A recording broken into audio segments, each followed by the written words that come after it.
Wait, how did we get here? Let's rewind a little bit.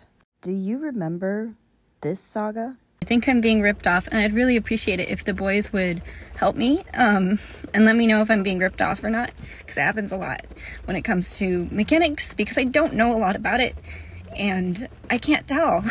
I got stranded in Vermont after my brakes started making a terrible grinding sound. I went to the top-rated mechanic in the area, which was a Midas, and they quoted me nearly $2,000 to do a full brake update. After my followers let me know that that was way overpriced, I decided to DIY. That adventure in Vermont was almost exactly 3 years ago. This past weekend, when I was driving between cities, I noticed a strong brake smell, and I thought it was a vehicle in front of me until I got to my destination and realized I could still smell it. I was away from home and away from my tools, so I'm like, alright, well, I'm gonna get it looked at, just make sure it's nothing too serious.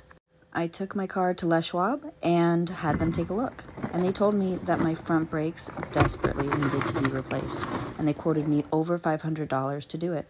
There was no way in heck that I was going to spend $500 to get my brakes done when I knew I could do them myself. Last time I did my brakes for the van, it was all 4 brakes, and it was only $700 with the cost of tools. There was no way I was spending $500 on only my front brakes for a little car like this.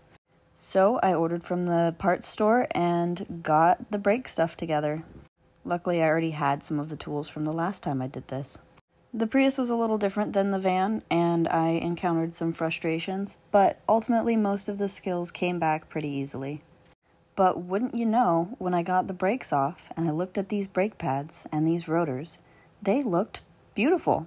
They did not need to be changed. I made sure to double check this with my mechanic friend Sky, and you know what? Les Schwab had tried to do me dirty. They had tried to get me to pay for brand new brakes that I didn't need. I'm stingy with my bad reviews, but I definitely left one at this establishment because I'm terribly disappointed that they would tell me I needed new brakes when I did not. But I am so grateful to have the skills to find out myself.